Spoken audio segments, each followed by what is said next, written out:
escutando os sentimentos. Wanderley S. de Oliveira. Pelo Espírito Hermâncio Fawkes.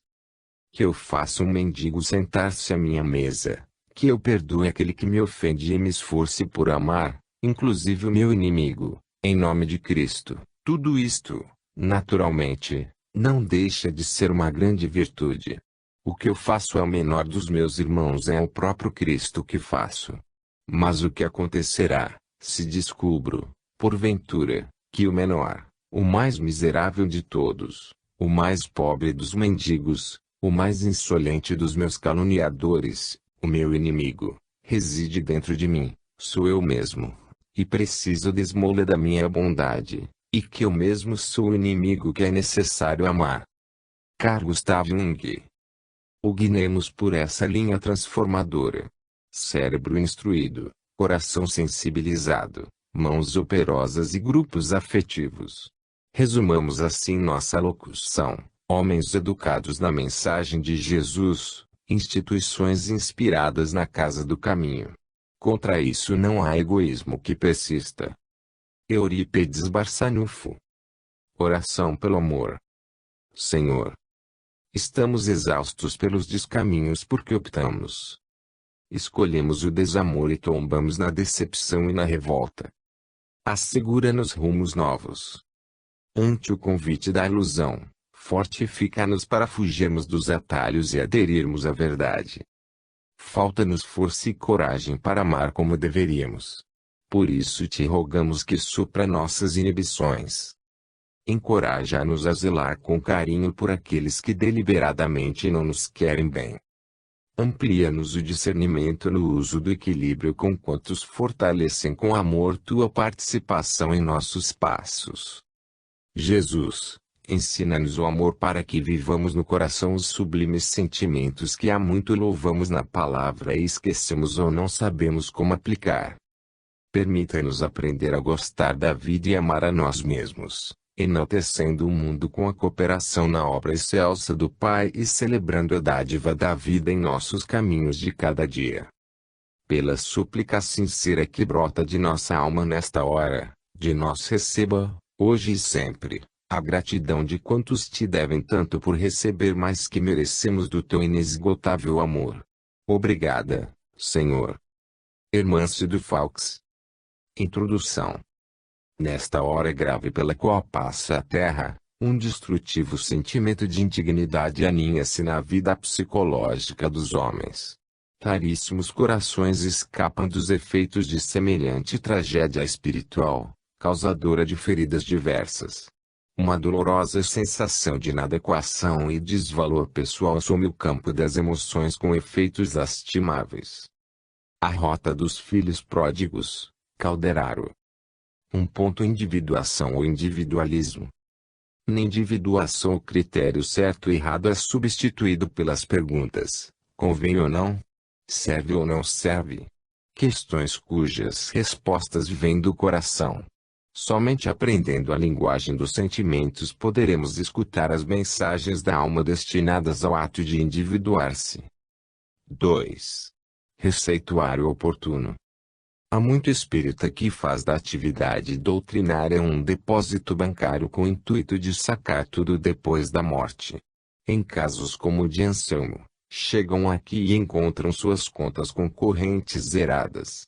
Sendo assim, é justo que perguntem sobre a razão, mas não é justo que se queixem de ninguém, a não ser de si mesmos. 3. Educação para o auto-amor. O auto-amor é um aprendizado de longa duração. Conectar seu conceito a fórmulas comportamentais para aquisição de felicidade instantânea é uma atitude própria de quantos se exasperam com a procura do imediatismo. Amar é uma lição para a eternidade. 4. Infortúnio oculto nos grupos doutrinários. Quem analisa um orador, um médium, um dirigente, um tarefeiro iluminado com as luzes da cultura espírita, enquanto em suas movimentações doutrinárias, não imagina a dor íntima que atinge muitos deles na esfera de suas provas silenciosas no reino do coração. 5. Estufas psíquicas da depressão. Devido aos programas coletivos de saneamento psíquico da Terra orientados pelo mais alto, vivemos um momento histórico. Nunca foram alcançados índices tão significativos de resgate e socorro nos atoleiros morais da erraticidade. Consequentemente, eleva-se o número de corações que regressam ao corpo carnal sob custódia do remorso. 6. Identidade cósmica. Quem se ama imuniza-se contra as mágoas, guarda a serenidade perante acusações, desapega-se da exterioridade como condição para o bem-estar, foca soluções e valores, cultiva indulgência com o semelhante, tem prazer de viver e colabora espontaneamente com o bem de todos e de tudo. 7. Carta de Misericórdia. Segundo o benfeitor Calderaro, o capítulo 10 do Evangelho segundo o Espiritismo, os que são misericordiosos, deveria ser um dos textos mais estudados entre nós, os seguidores da doutrina espírita. Os ambientes educativos dos centros espíritas que não cultivarem a misericórdia terão enormes obstáculos com o conflito improdutivo, resultado da maledicência e da hipocrisia, da severidade e da intolerância. 8. Estudando a arrogância. 1. Interessante observar que uma das propriedades psicológicas doentias mais presentes na estrutura rebelde da arrogância é a incapacidade para percebê-la. O efeito mais habitual de sua ação na mente humana. Basta destacar que dificilmente aceitamos ser adjetivados de arrogantes. 9. Estudando a arrogância. 2. O reflexo mais saliente do ato de arrogar é a disputa pela apropriação da verdade. Nossa necessidade compulsiva de estarmos sempre com a razão expressa a ação egoísta pela posse da verdade, isto é, daquilo que chancelamos como sendo a verdade. 10. Sombra amigável. Quando digo sou minha sombra não significa que tenha que viver conforme sua orientação. Apenas admiti-la, entender suas mensagens. A sombra só é ameaça quando não é reconhecida. Só pode ser prejudicial quando negligenciamos identificá-la com atenção, respeito e afabilidade. 11. Uma leitura para o coração. A doutrina espírita é a medicação recuperativa das nossas vidas. Sua substância ativa é o Evangelho. Sua bula é estritamente individual. Para cada um haverá uma dosagem e forma de aplicação. 12. Santidade dos médiuns. Mediunidade é o instrumento da vida para desenvolvimento da santidade. Santidade é esculpir no coração a sensibilidade elevada. Sensibilidade é a medicação reparadora para as almas que tombaram na descrença e na apatia perante o mundo, esquecendo-se de cooperar com o Pai na obra da criação. 13. Nossa maior defesa. A pior defesa da falta de autonomia é medir o valor pessoal pela avaliação que as pessoas fazem de nós. Por medo de rejeição, em muitas situações, agimos contra os sentimentos apenas para agradar e sentir-se incluído. Quem se define pelo outro, necessariamente tombará em conflitos e decepções. 14. Cisão de reino. 1. Estudos maiores feitos pelos condutores planetários denominam essa situação de regressão ou involução como cisão de reino, o desejo do espírito em não assumir sua condição excelsa de homem lúcido e consciente perante o universo. 15. Cisão de reino. 2. Por essa razão, os trabalhadores do Cristo que conduzem as casas de amor, devem se munir dos recursos do Evangelho no coração, para absorverem a proteção dos servidores do bem a que se fazem dignos. Nem sempre, porém, temos observado esse cuidado. Os próprios aprendizes trazem em si mesmos traços similares de tristeza e inconformação, revolta e rebeldia, decorrentes de ciclos emocionais de disputa arrogante e complexa. 16. Meditação, cuidando da criança interior. As crianças são fantásticas nas relações por não nutrirem expectativas na convivência, desobrigando-se de cobranças, ofensas, insatisfações e aborrecimentos. Aceitar homens como são e respeitar-lhes a caminhada é a medida salutar de paz. Aceitar-se como se é sem condenações estéreis e críticas impiedosas é a base de uma vida saudável. 17. Pedagogia da felicidade. Uma pedagogia de felicidade deve assentar-se no alto amor em busca do self reluzente. Desenvolver as habilidades da inteligência espiritual tais como autoconsciência, resiliência, visão holística, alteridade, autoconfiança, curiosidade, criatividade, disciplina no adiamento das gratificações, sensibilidade, compaixão, naturalidade. 18. Sentimento e obsessão. O conceito de vigilância vai muito além de disciplinar os pensamentos. É no campo do sentimento que nasce a esmagadora maioria das obsessões. A capacidade de pensar livre ou decidir por nós é quase nula no concerto universal. Vivemos em regime de contínuo intercâmbio e interdependência. 19. Que sentimos sobre nós? O primeiro ato educativo na construção do valor pessoal é diluir a ilusão da inferioridade. Buscar as raízes do desamor que usamos conosco. O Criador nos ama como somos. Temos um nobre significado para Deus. Somente nós, por enquanto, ainda não descobrimos o valor que possuímos. 20. A palestra de Calderaro. De onde vim? Para onde vou? Que faço na terra? Que quero da vida? Que os centros espíritas tomem como meta neste século dos sentimentos o compromisso de auxiliar os seres humanos a investigarem suas reais propostas existenciais, ajudando-os a viver em paz.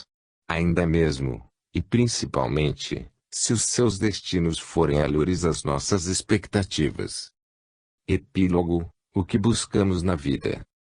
Quanto mais consciência de nossas necessidades e valores, mais clareza possuímos diante de nossa intenção básica, aquela que norteia a rota evolutiva do ser. Compreendamos que essa consciência de si não é uma noção racional, mas sentida. Muita diferença existe entre dizer sei que preciso e sinto que preciso.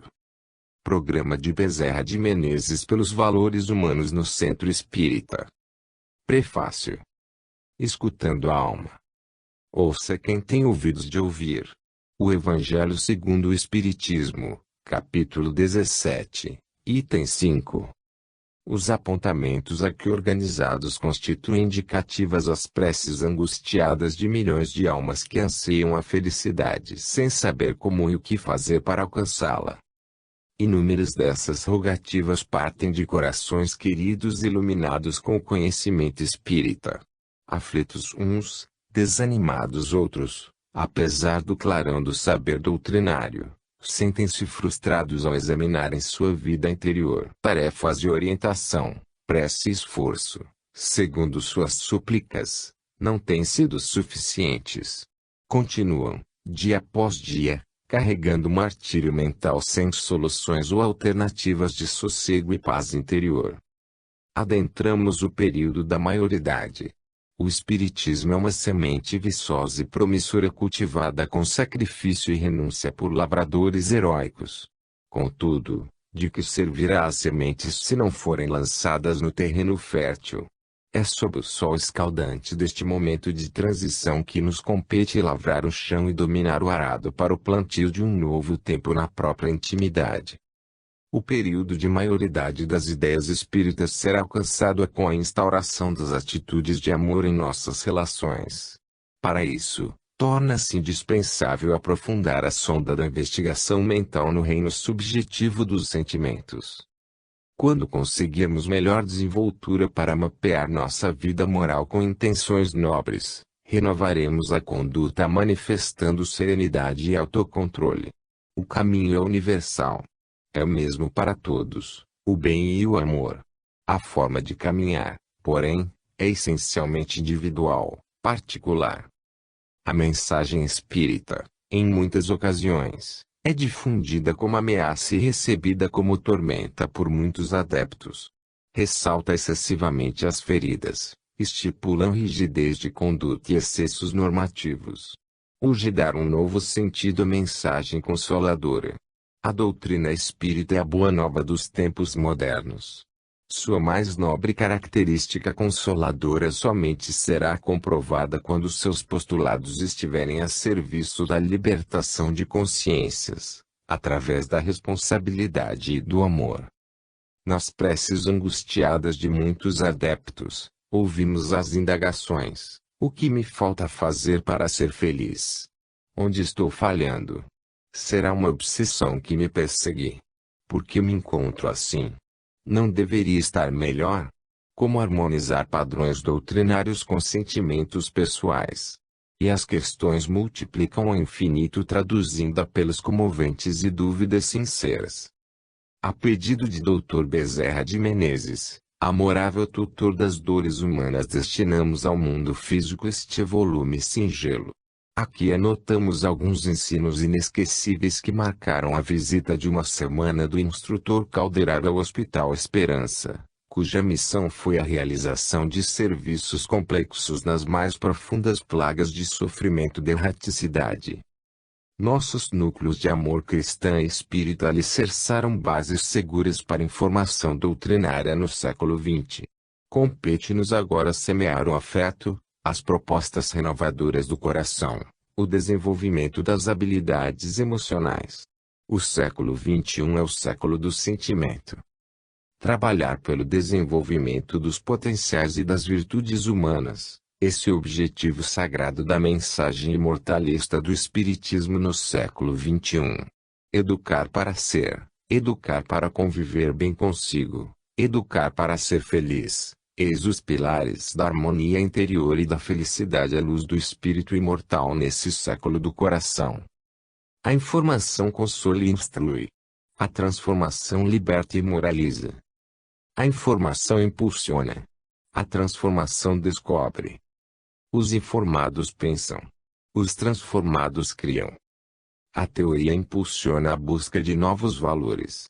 A reeducação dos sentimentos enseja a paz interior.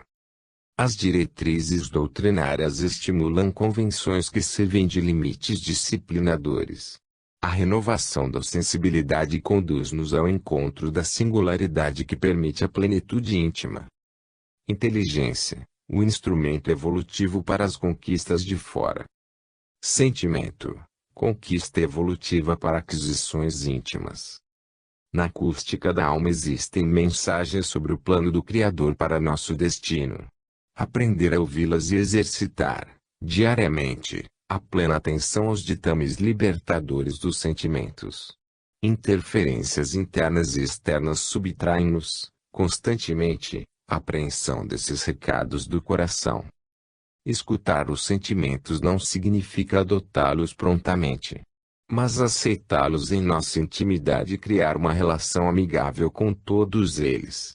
Aceitá-los sem reprimir ou se envergonhar. Essa atitude é o primeiro passo para um diálogo educativo com o nosso mundo íntimo. Somente assim teremos uma conexão com nossa real identidade psicológica, possibilitando a rica aventura do autodescobrimento no rumo da singularidade, a identidade cósmica do espírito. Escutar os sentimentos é cuidar de si, amar a si mesmo. É uma mudança de atitude consigo. O ato de existir ocorre nos sentimentos. Quem pensa corretamente sobrevive, quem sente nobremente existe. O pensamento é a janela para a realidade, o sentimento é o ponto de encontro com a verdade.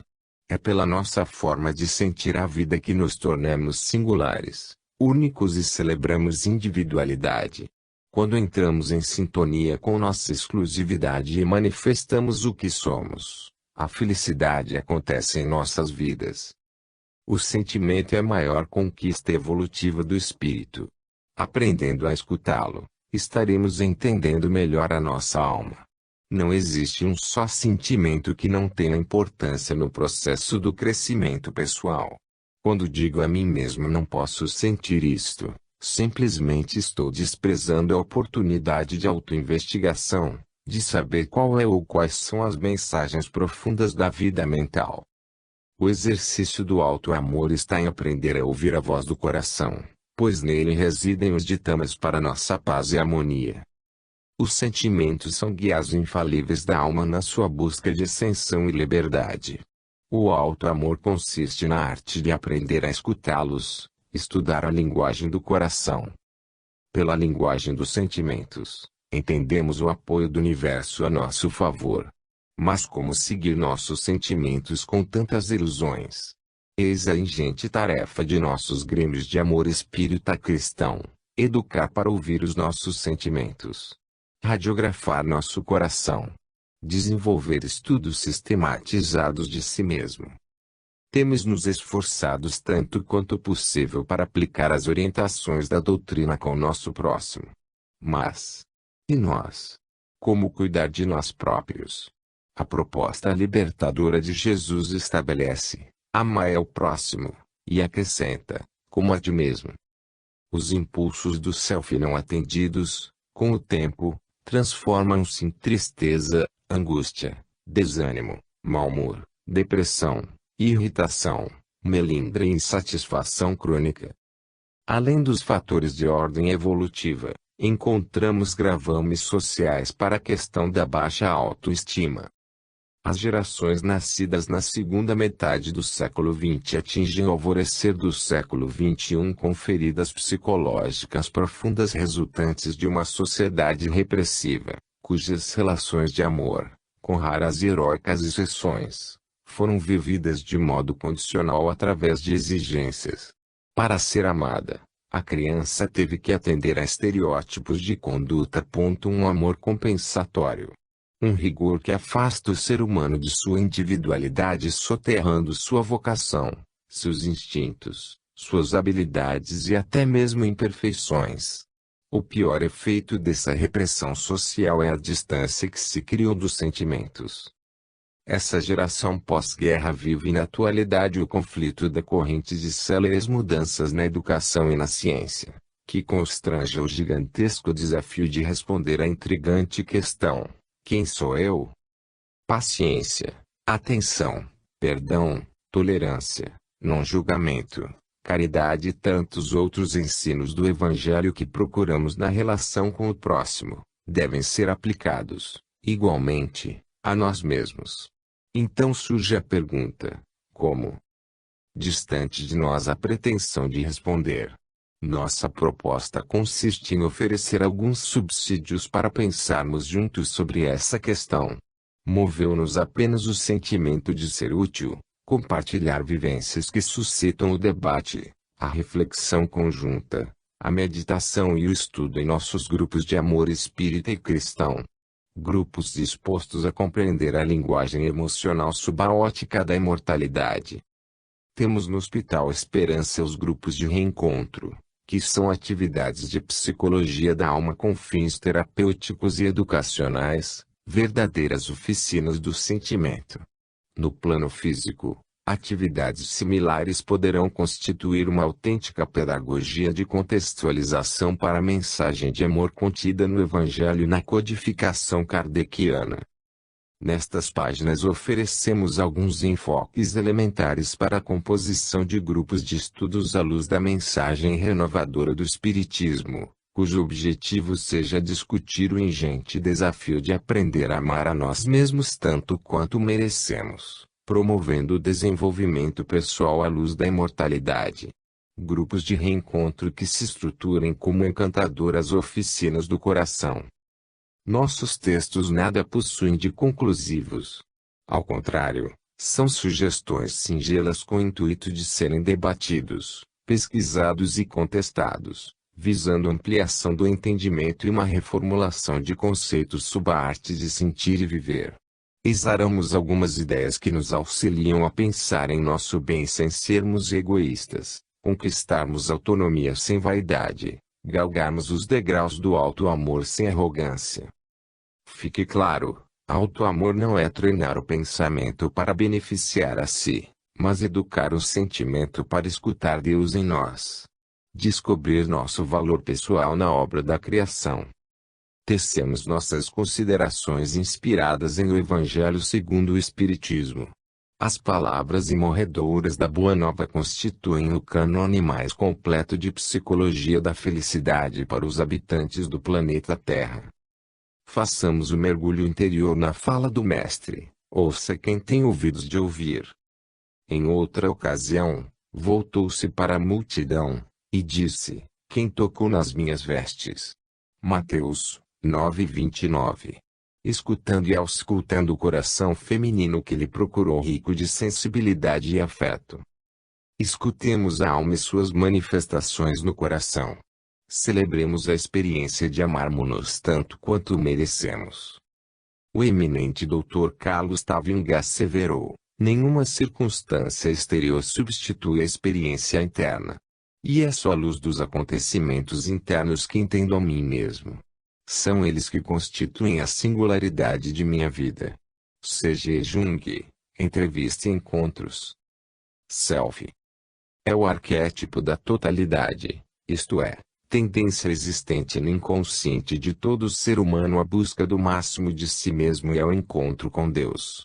É o centro organizador da psique. É o centro do aparelho psíquico, englobando o consciente e o inconsciente. Como arquétipo, se apresenta nos sonhos, mitos e contos de fadas como uma personalidade superior, como um rei, um salvador ou um redentor. É uma dimensão da qual o ego evolui e se constitui.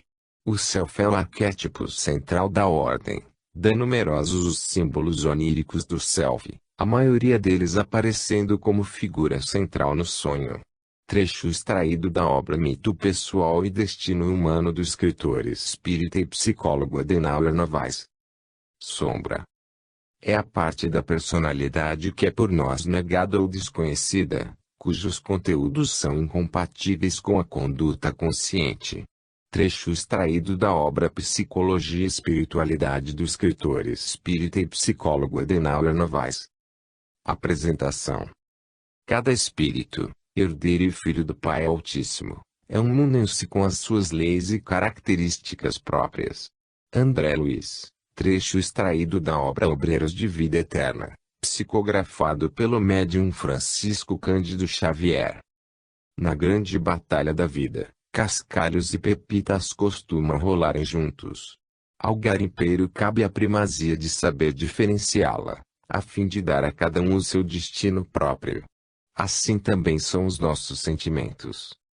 Necessitamos de coragem e amadurecimento perispiritual para identificá-los, adquirindo condições de retirá-los da penumbra do psiquismo, e utilizá-los como fator transformador da nossa existência.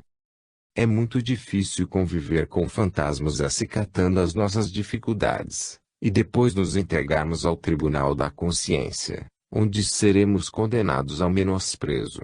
Quem assim vive, jornadeia nos porões da existência, onde apenas pelas frestas da misericórdia do Criador, vê restes de luz. Como pode o Pai da criação esperar daqueles que assim vivem, colaboração mais efetiva? E estes como sentirem-se herdeiros se vivem na miséria de si mesmos? Se somos criados à imagem e semelhança de nosso Pai, como conciliar tanta diferença de propósitos? Irmã-se nessa obra, com a ajuda de outros mensageiros do mundo maior, vem em nosso socorro, com o intuito de nos orientar, concitando-nos a deixar de sermos os sicários de nós mesmos. Primeiro, pela didática do conhecimento, vamos retirando as escamas dos olhos, que dificultam a enxergar o grande destino pelo qual fomos criados. Após pela busca da expressão do sentir, vamos conscientizando, paulatinamente, deste grande destino. A doutrina espírita, bem entendida, é para nós um manancial de informações que nos arregimenta condições para este desiderato. Louvado seja Deus nosso Pai por nos oferecer mais essa grande oportunidade, no alvorecer de uma nova era. Bem-aventurados seremos nós, se soubermos aproveitá-la. Dr. Jaider Rodrigues de Paula. Introdução. A rota dos filhos pródigos. Vem um dia em que o culpado, cansado de sofrer, com o orgulho afinal abatido, Deus abre os braços para receber o filho pródigo que se lhe lança aos pés. As provas rudes, ouve-me bem, são quase sempre indício de um fim de sofrimento e de um aperfeiçoamento do espírito, quando aceitas com o pensamento em Deus. Santo Agostinho, Paris, 1862. O Evangelho segundo o Espiritismo, capítulo 14, item 9. Os terapeutas e voluntários dispostos a servirem ao próximo na tarefa de amor e recuperação espiritual não podem dispensar uma análise cuidadosa da passagem evangélica do filho pródigo, constante no Evangelho de Lucas, capítulo 15, versículos 11 a 32. Essa mensagem evangélica é a história da peregrinação humana ao longo dos erros.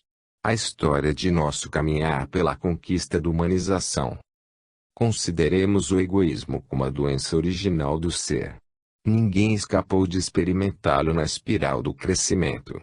Até certa etapa, foi impulso para a frente. Depois, quando a racionalidade permitiu a capacidade de escolher, tornou-se a matriz nosológica das dores humanas, transformando-se no hábito doentio de atender aos caprichos pessoais. A centralidade do homem no ego estruturou a arrogância, sentimento de exagerada importância pessoal. Perdemos o contato com a fonte inexaurível da vida, o self divino, e passamos a peregrinar sob a escravidão do eu. O resultado mais infeliz desse caminhar apartado de Deus foi uma terrível sensação de abandono e inferioridade. O ato de arrogar constituiu, pois, a proteção instintiva da alma contra a sensação de menos-valia. Esse foi seu primeiro passo no processo evolutivo em direção à ilusão, ou seja, a criação de uma imagem idealizada, um mecanismo de defesa para não desistir, que fixou a vida mental em noções delirantes sobre si mesma. Assim nasceram no tempo as matrizes psíquicas das mais graves patologias mentais. Essa autoimagem é o delírio primitivo, um recurso que, paulatinamente, a consciência foi obrigada a construir no conjunto das percepções de si mesmo para se defender da sensação de indignidade perante a vida. Nessa ótica podemos pensar em psicopatologias como uma recusa em ser humano, uma desobediência por não querer assumir o que se é na caminhada do progresso.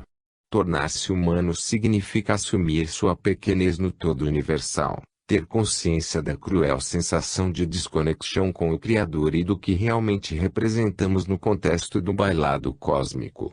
Mas também significa assumir-se como filho de Deus, um filho pródigo de heranças excelsas que precisa descobri-las por si próprio e adquirir o título de herdeiro em sua obra. Isso exige trabalho, dinamismo, ação e responsabilidade.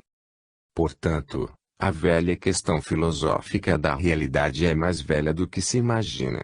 Fragmentação psíquica não se restringe apenas ao resultado de desajustes ou traumas. Existe um desajuste original, um gatilho milenar dos processos psíquicos do espírito, agravados pelas sistemáticas recusas em admitir a realidade íntima no peregrinar das reencarnações. Esse mecanismo defensivo primitivo foi trazido para a Terra por almas desobedientes que o consolidaram em outros orbes. As noções de abandono e castigo trazidas com os deportados incitaram os habitantes singelos da Terra a imitarem as atitudes de rebeldia, orgulho, revolta e desvalor. Analisar o adoecimento psíquico sem essa anamnese ontológico-espiritual é desconsiderar a causa profunda das enfermidades sob a perspectiva sistêmica da evolução. Algumas patologias constitucionais, endógenas, encontram explicações ricas na compreensão das histórias longínquas da deportação. Isso não é uma hipótese tão distante quanto se imagina, porque os efeitos dessa história milenar são ativos e determinantes na atualidade em bilhões de criaturas atormentadas e enfermas. O desajuste primário, a dificuldade em aceitar a realidade terrena, é fator patogênico de bilhões de almas reencarnadas e de mais um conjunto de bilhões de outras fora do corpo, formando uma teia vibratória psicótica no cinturão da psicosfera terrena. A energia emanada da sensação coletiva de inferioridade é uma força epidêmica que puxa o homem para trás e dificulta o avanço dos que anseiam pela ascensão. O tamponamento mental na transmigração intermundos foi parcial. Os símios psíquicos, quando fora do corpo pelo sono físico, tinham noções claras do sucedido, acendendo o destrutivo pavio da inconformação ao regressarem à carne, dilatando a sensação de prisão, ódio e rebeldia. O ato de rebelar-se passou a ser uma constante nas comunidades que se formaram. Estamos falando de um tempo aproximado de 30 a 40 mil anos passados.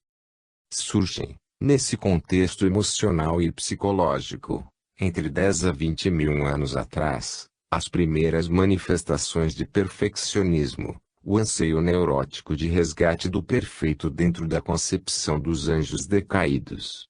Um litígio que essas almas deportadas assumiram com Deus para provarem a grandeza que supunham possuir.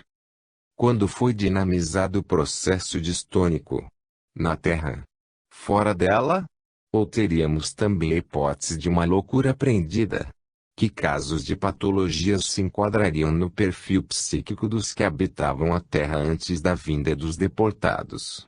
Que componentes nas doenças severas nos permitem analisá-las como rebeldia imitada ou rebeldia processual? Que natureza de obsessão envolve as patologias severas?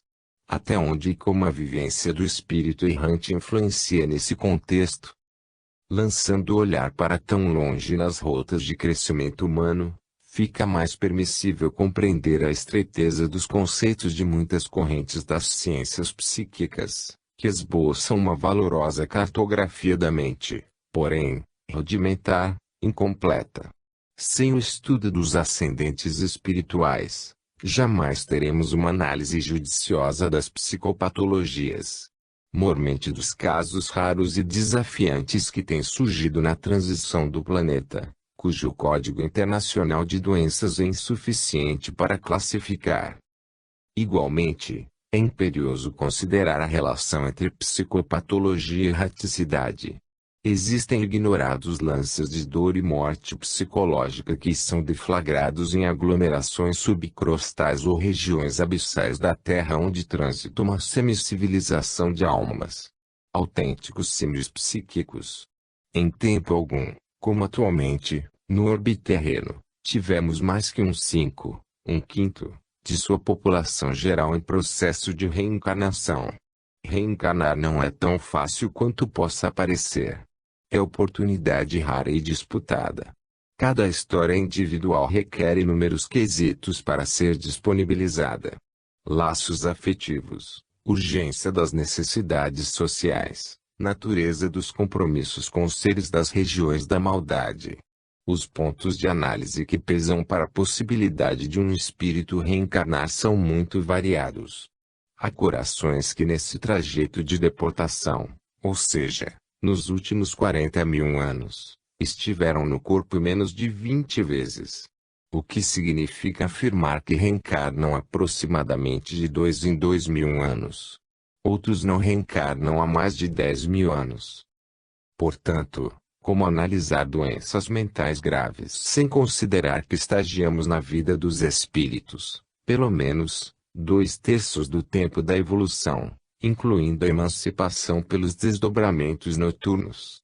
Como ignorar a decisiva influência das experiências da erraticidade, enquanto os homens, à luz do espiritismo, analisam a raiz de suas lutas íntimas, lançando o olhar para as vidas passadas? Urge uma reflexão sobre a influência das experiências do espírito errante. Inúmeras almas já renascem adoecidas, isto é, com os componentes psíquicos enfermiços em efervescência.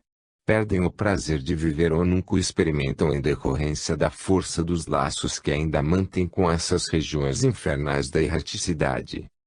Assevera o Livro dos Espíritos na questão 975, para o espírito errante, já não há véus. Ele se acha como tendo saído de um nevoeiro e vê o que o distancia da felicidade. Mas sofre então, porque compreende quanto foi culpado. Não mais ilusões, vê as coisas na sua realidade. Na erraticidade, O espírito descortina, de um lado, todas as suas existências passadas, de outro, o futuro que lhe está prometido e percebe o que lhe falta para atingi-lo. É qual viajor que chega ao cume de uma montanha, vê o caminho que percorreu e o que lhe resta percorrer, a fim de chegar ao fim da sua jornada. Os profissionais da saúde mental e mesmo quantos sofrem o amargor do adoecimento psíquico necessitam aprofundar a sonda do conhecimento nessas desafiantes questões. Somente através de laboratórios de amor nos serviços de intercâmbios socorristas, realizados distantes de preconceitos e convenções, poderá o médico ou o pesquisador espírita deflagrar um leque imenso de observações e informações para auxiliar a humanidade cansada e oprimida. Além dos reflexos que conduzem em si mesmos, os doentes mentais cujos quadros exibem componentes dessa natureza ainda sofrem de simbioses intrigantes e desconhecidas até mesmo pelos mais experientes doutrinadores. A história da evolução da alma na humanidade é assunto de valor na erradicação dos mais variados problemas sociais. Já não basta mais uma análise perfunctória das lutas humanas. Imperioso que os corações mais comprometidos com a arte de amar, estando ou não sob a luz da ciência, lancem-se ao mistério da pesquisa fraterna e da investigação educativa, em atividades que transponham os limites institucionais do exercício mediúnico ou de terapias experimentais, no intuito de rasgarem véus. Uma indagação do codificador na questão 973 de O Livro dos Espíritos merece análise na conclusão de nosso raciocínio. Quais os sofrimentos maiores a que os espíritos mortos se veem sujeitos? Não há descrição possível das torturas morais que constituem a punição de certos crimes. Mesmo que as sofre teria dificuldade em vos dar delas uma ideia. Indubitavelmente, porém, a mais horrível consiste em pensar em que estão condenados sem remissão. É por conta desse sentimento de condenação, incrustado no psiquismo desde tempos imemoriais, que a criatura, em tese, não consegue ou desconhece o prazer de viver, a saúde.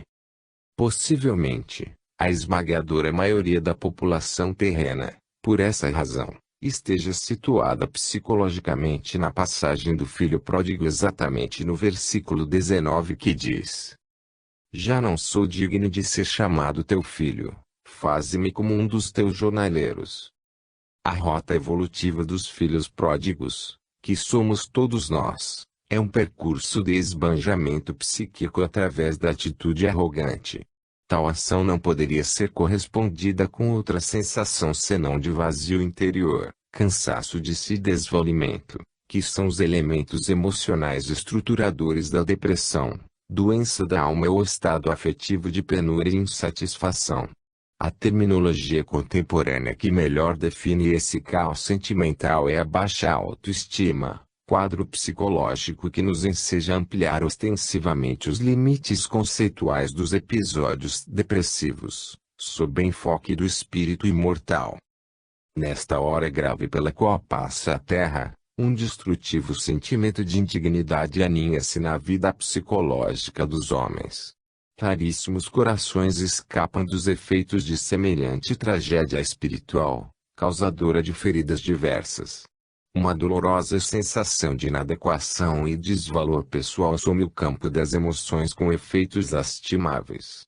Abandono, carência, solidão, sensação de fracasso e diversos tormentos da mente agrupam-se na construção de complexos psíquicos de desamor e adversidade consigo próprio.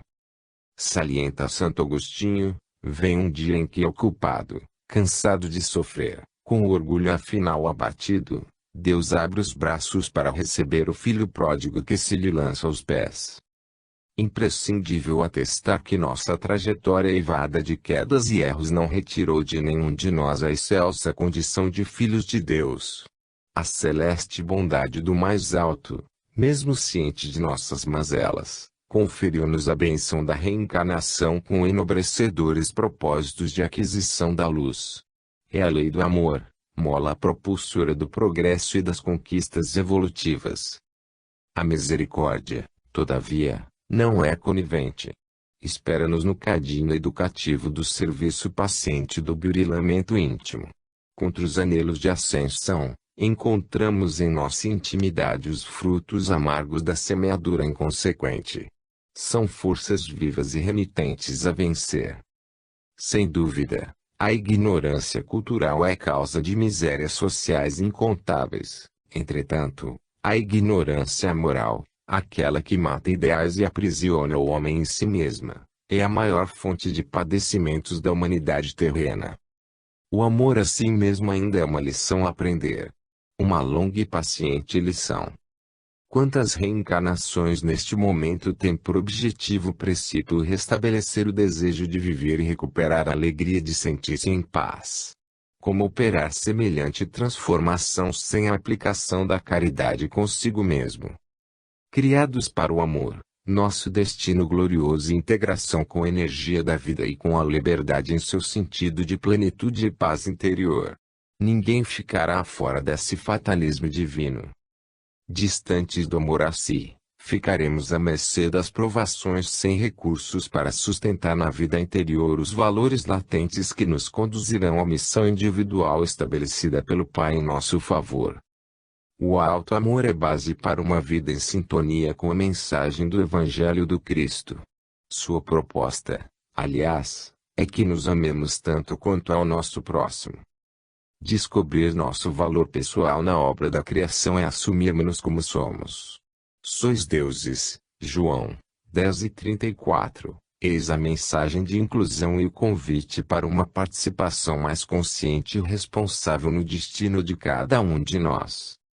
Inspirada em o Evangelho segundo o Espiritismo, Hermâncio Falks garimpa pérolas de raro valor com as quais, abnegadamente, oferece-nos esta preciosa joia literária para a alma. Suas reflexões constituem um antídoto para a velha doença da qual buscamos nos desvencilhar, o egoísmo e suas múltiplas manifestações doentias. Felicita-nos avalizá-la, sob a égide do Espírito Verdade, para que destine aos homens na terra uma mensagem de paz interior no resgate da nossa condição excelsa de filhos pródigos e homens de bem. Calderaro, Hospital Esperança, março de 2005. Capítulo 01. Individuação ou individualismo. Apenas, Deus, em sua misericórdia infinita, vos pôs no fundo do coração uma sentinela vigilante, que se chama consciência.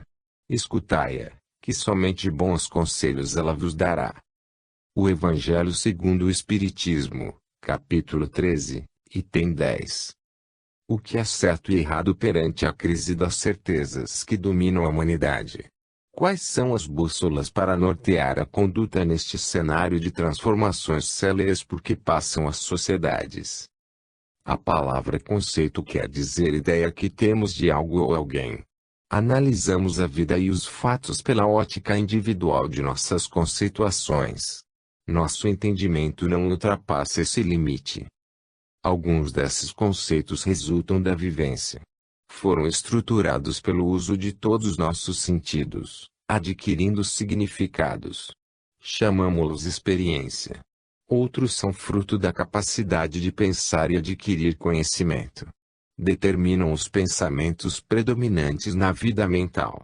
Quando criamos fixação emocional a esse padrão do pensar, nasce o preconceito. A experiência leva ao discernimento. O discernimento é a porta para a compreensão. A compreensão identifica a verdade.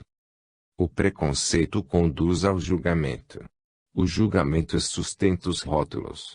Os rótulos distanciam da realidade. A atitude construtiva na obra da criação depende da habilidade de relativizar. Até mesmo a experiência, por mais preciosa, necessita ser continuamente repensada, evitando a estagnação em clichês. A vida é regida pela suprema lei da impermanência. Certo e errado são critérios sociais mutáveis sob a perspectiva sistêmica. Apesar disso, são referências úteis à maioria dos habitantes da Terra. Funcionam como estacas disciplinadoras.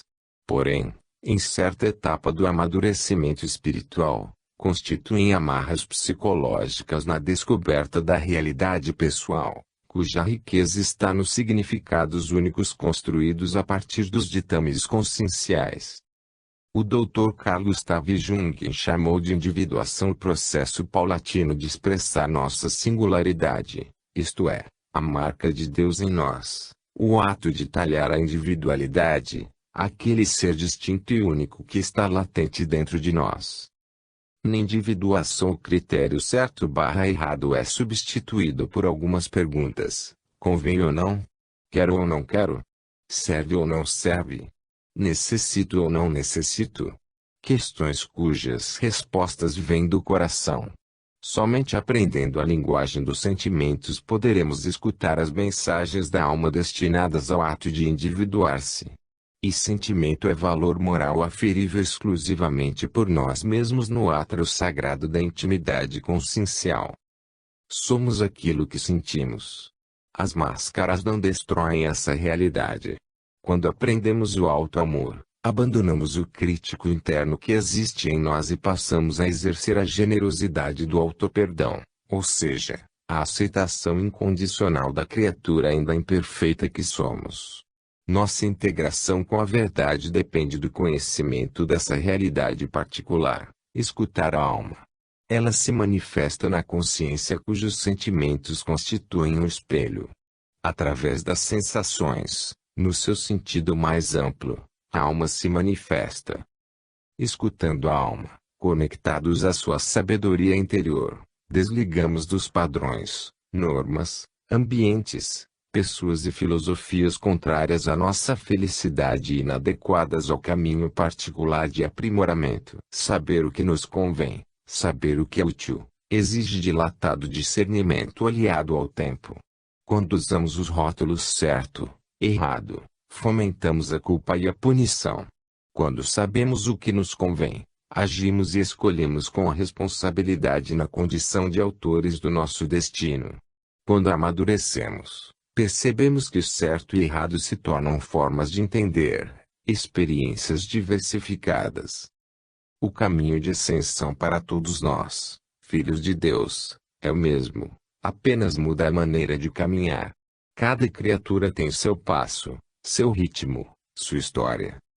Refletindo sobre conceitos, teçamos algumas ilações para que não nos confundamos. Grande distância separa o processo de individuação da atitude de individualismo.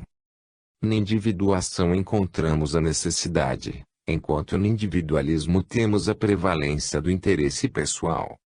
Na individuação temos a alma, no individualismo, a personalidade. Na individuação temos a consciência, no individualismo, o ego. Na individuação existem descoberta e criatividade. No individualismo, a imitação e a disputa. Na individuação temos o preparo e o amadurecimento. No individualismo, a precipitação. Na individuação experimentamos a realização pessoal. No individualismo, a insaciedade. A individuação é fruto do amor, o individualismo é a leira do egoísmo. Na individuação floresce o crescimento espiritual. O individualismo é a sementeira do egoísmo. O individualista, queira ou não, também caminha em seu processo de individuação. Evidentemente, com menos consciência em suas reais necessidades, permitindo larga soma de interesses particularistas. Sabendo que todos rumam para o melhor, Jesus, em sua excelsa sapiência, estabeleceu: vós julgais segundo a carne, eu a ninguém julgo. João 8:15. Se ele, que podia, não julgou, porque nós, que dele seguimos os ensinos, vamos agir como quem pode escutar os alvitres da alma alheia na tentativa de definir o que é certo ou errado? Qual de nós estará em condição de nutrir certeza se a atitude do próximo é uma expressão de individuação ou um cativeiro de personalismo? Capítulo 02. Receituário oportuno.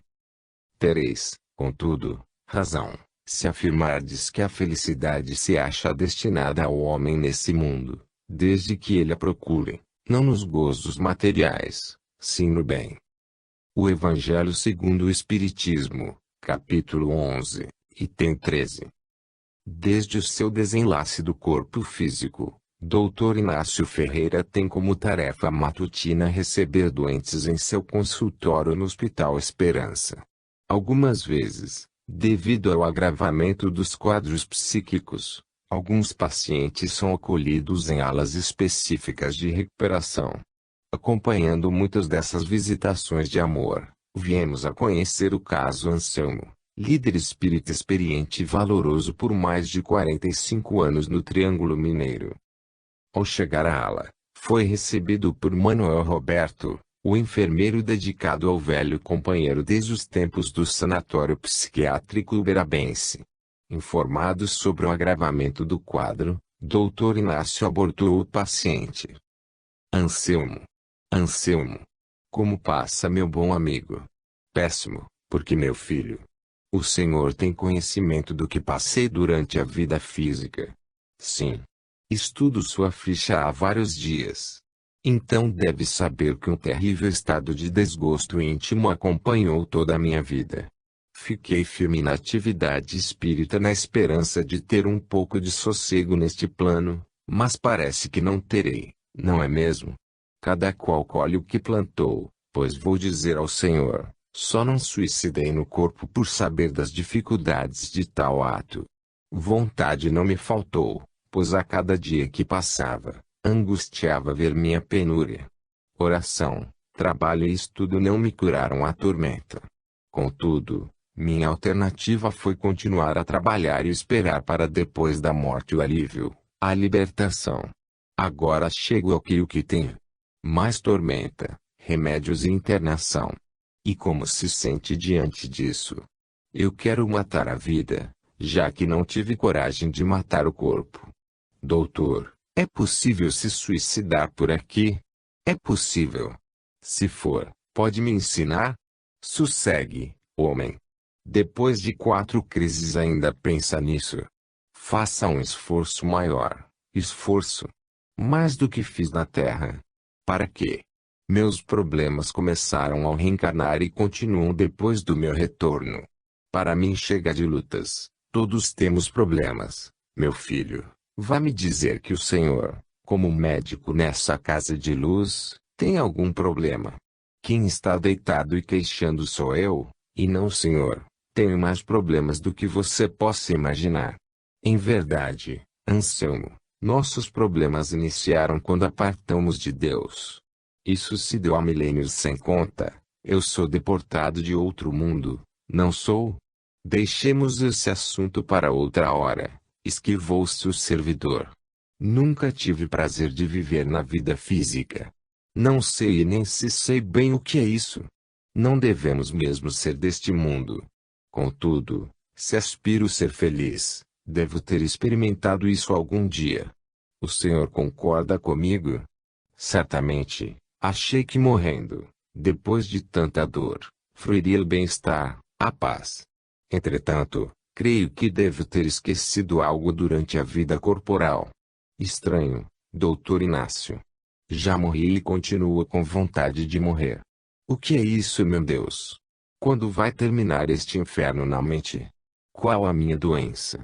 Depressão, depressão. E como curar isto? Aprendendo a viver.